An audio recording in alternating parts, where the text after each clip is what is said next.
Bali po ganito po nangyari. Tinawagan po ako ng isang CIDG. Sinabi niya sa akin na nakuha na ni Sir Macapas yung pinapangako niya, na which is yun nga po yung kukuhanin niya sa ibang bansa. And then sabi niya, isa si Dondon Patidongan sa kakasuhan natin. So, ibig sabihin, sabi ko sa kanya, nagreklamo ko, bakit niya po kakasuhan? Siya po yung state witness namin. Sabi niya, kasama daw yon, hindi naman niya pinaliwanag na kaya pala kakasuhan para maging state witness. And then, second time, tumawag po siya, ang sinasabi niya na po, si Dondon daw po ang may hawak sa kuya ko. So, nag-react na naman po ako, sabi ko, paano niyo po nasabi? Binanggit na nga po mismo ni Sir Dondon kung sino yung may hawak. Then sabi niya, maya tumawag na naman po ulit, yung kapatid na naman daw po ni Sir Dondon. So doon pa lang po, nagkaroon na kami na idea, bakit parang pabago-bago? Sa kasagsagan ng investigasyon sa pagkawala ng mga sabongero, isang bagong aligasyon na naman ang lumutang na ayon sa isang kaanak ng biktima, may opisyal umano mula sa CIDG na nagtangkang baliktarin ang kaso at ang nakapagtataka mismong state witness raw nila ang gustong kasuhan bilang mastermind. Ayon kay Ryan Bautista, kamag-anak ng isa sa mga nawawalang sabongero, isang tawag ang kanyang natanggap mula sa taong nagpakilalang tauhan umano ng Criminal Investigation and Detection Group o CIDG. Ayon sa tumawag kay Ryan, nakuha na ni Sir Macapas ang testigong ipinangako niya mula sa ibang bansa at isa si Dondon Patidongan sa kakasuhan natin. Sagot naman ni Ryan, bakit ninyo kakasuhan si Sir Dondon? Siya ang state witness namin, siya ang dapat protektahan, hindi kasuhan. Para kay Ryan, malinaw na tila may gumagalaw para baguhin ang direksyon ng investigasyon. Ang taong dapat tumulong sa kanila para mabigyan ng katarungan ng kanilang mga nawawalang kaanak ay ang siya ngayong ibinabato bilang may sala. Si Julie Dondon Patidongan ay isa sa mga pangunahing testigo sa kaso ng mga nawawalang sabongero. Sa kanyang mga naunang pahayag, idiniin niya ang ilang matataas na opisyal at pribadong personalidad na umano'y sangkot sa pagkawala ng mga biktima. Dahil dito, siya ay inilagay sa ilalim ng protection bilang isang witness, isang mahalagang posisyon sa anumang investigasyon.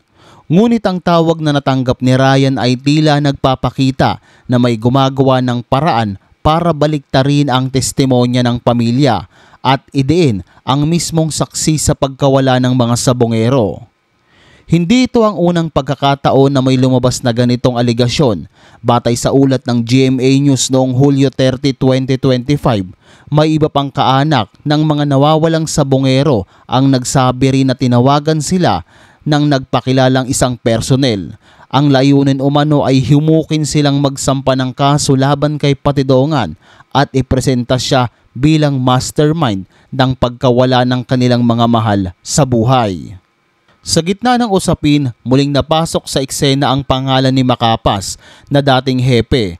Ayon sa mismong pahayag ni Dondon Patidongan, may isang major umano na nagsasabing hindi niya gagawin ang kanyang mga aksyon kung walang utos mula sa itaas at ang tinutukoy daw ay ang dating hepe. Noong August 14 naman 2025, nagsampa ng complaint affidavit ang magkapatid na Dondon at Ella Kim Patidongan laban kay Macapas sa National Police Commission o NAPOLCOM. Kasama sa mga akusasyon ang panggigipit, paglabag sa karapatang pantao at maling paggamit ng kapangyarihan bilang opisyal ng pulisya. Matatanda ang isa ang kaso ng mga nawawalang sabongero sa pinakamalaking unsolved crime stories sa bansa sa mga nakaraang taon. Huling nakitang buhay ang ilan sa mga biktima noon pang 2021, ngunit hanggang ngayon wala pa ring malinaw na resolusyon. Ayon sa Department of Justice, may mga indikasyon na ang ilang pamilya ng biktima ay tinatangkang impluwensyahan o bayaran upang humina ang kaso. Para sa pamilya ni Ryan Bautista, malinaw ang kanilang paninindigan. Hindi sila papayag na ang state witness na si Dondon Patidongan ay gagawing biktima ng case reversal o pagbabago ng direksyon ng kaso upang iligtas ang tunay na salarin. Sa ngayon, patuloy ang investigasyon ng DOJ at iba pang ahensya upang alamin kung may basihan ang mga aligasyon laban sa dating hepe ng pulisya. Sa kabila ng mga bantang ito, nanindigan ng pamilya ng biktima na hindi sila titigil hanggat hindi makakamit ang hustisya para sa kanilang mga mahal sa buhay. Pangalawang update natin. Malaki ang tiwala namin sa kanya nung sinundo niya kami kasi kausap nila yung kapatid namin. Pero nung dumating na kami, nag-iba na yung takbo ng ano niya. At saka pinaresto na nila kami. Kinuha nila yung cellphone namin ni Jose at saka nung binalik na nila, wala ng SIM card, wala ng memory card. May mga mahalagang ebidensya doon na makukuha. Sa madaling salita, alam naman ng lahat to na gumagana na ang pera ni Mr. Atongang. Ella Kim nagsalita na, binisto ang ginawa sa kanila ni General Macapas sa Cambodia. Matapos ang mahabang pananahimik, nagsalita na si Ella Kim Patidongan at isiniwalat ang umano'y sinapit nila sa kamay ng dating CIDG Chief General Romeo Macapas habang sila ay nasa Cambodia. Ayon kay Ella Kim, nang dumating si Macapas at ang kanyang mga tauhan upang kunin sila, agad na kinuha ang kanilang mga cellphone, tinanggal ang mga SIM card at memory card na naglalaman ng mga ebidensya na sana'y magsisilbing proteksyon at patunay sa kanilang kaso. Hindi lang yon, ikinuwento rin ni Ella Kim na pinapaiwas sila sa media at pinayuhang huwag magsasalita tungkol sa mga sensitibong impormasyon na maaaring magdawit sa matataas na tao sa likod ng pagkawala ng mga sabongero. Ayon sa kanya, na para kaming binalot ng takot at habang nasa kamay kami nila, wala kaming kalayaan. Dagdag pa ni Ella Kim na may mga kasamahan daw siyang nagkasakit sa Cambodia, ngunit hindi agad nabigyan ng tulong. Mayroon pa raw pananakot na kapag nagsalita sila laban kay Macapas, mas lalong mapapahamak sila pagdating ng Pilipinas. Kaya naman naging tikom ang bibig nila dahil sa banta na ito. Pero yun nga, walang lihim na hindi mabubunyag. Ang mga pahayag na ito ay kasama sa isinampang complaint affidavit nila Julie Dondon Patidongan laban kay Macapas sa Napolcom. Sa affidavit, binanggit din nila ang aligasyon na binayaran umano ang mga pamilya ng biktima para ibaling ang sisi sa kanila imbes na sa totoong mastermind. Samantala, itinanggi naman ng kampo ni Macapas ang mga paratang at sinabi na siya ang dahilan kung bakit naibalik agad sa Pilipinas ang magkakapatid mula sa Cambodia sa loob lamang ng isang buwan. Ayon pa kay Ella Kim, hindi umano simpleng pagkuha ang nangyari sa kanila sa Cambodia, kundi isang malinaw na operasyon para kontrolin ang kanilang testimonya at mga ebidensya. Aniya, bago pa sila maisakay pabalik ng Pilipinas, may ilang tauhan na daw si General Macapas na pilit silang kinukumbinsi na baguhin ang kanilang salaysay. Para bang script na binibigay sa kanila kung ano lang ang dapat nilang sabihin sa media at korte.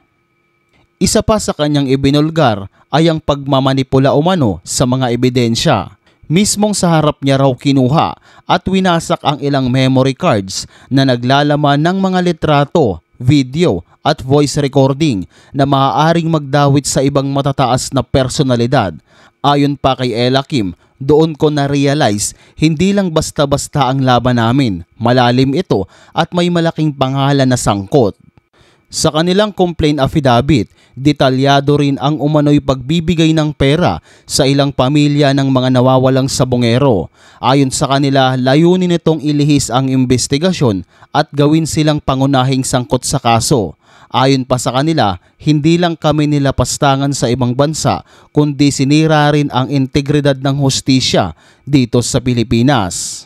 Samantala, nanindigan ng kampo ni Macapas na walang katotohanan ang lahat ng paratang at iginigiit na malinaw ang intensyon nilang ligtas na maibalik sa Pilipinas ang magkapatid. Ayon sa PNP, na walang kaugnayan sa mga aligasyon ng paglipat ni Macapas sa ibang pwesto at kusa niya raw itong hiningi bago siya magretiro. Gayunpaman, iginigiit ni Ella Kim na hindi siya tatahimik.